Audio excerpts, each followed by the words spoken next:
Ano yun? Pat-pat. At yun? Bato lang yan. Oo.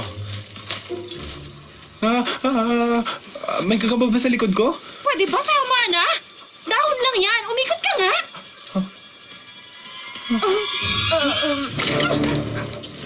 Dahon lang.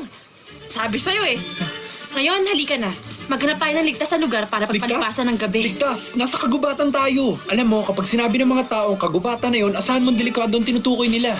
Makinig ka. Ayoko sabihin to sa'yo. Pero ito ang lugar kung saan tayo natural na nakatira. Oy, huwag mo ako kausapin tungkol sa nature. Nanonood ako ng Animal Planet. Alam kong lahat ng food chain. Nakita mo? Nakita mo? Appetizer lang ako. Hindi ako higit sa isang spring roll. Kaya nga doon tayo sa puno mananatili at hindi sa lupa. Mauna ka.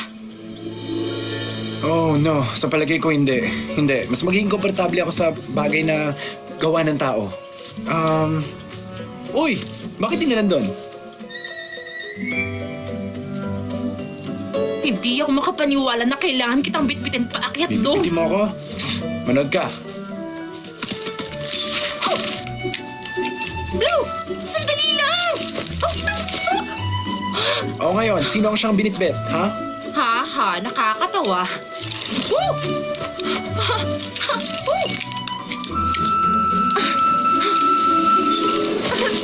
Ang kita mo, hindi kailangan lumipad. Ibon tayo. Kailangan ng ibon lumipad. Ang paglipad ay isang kalayaan at hindi mo kailangang umasa sa iba.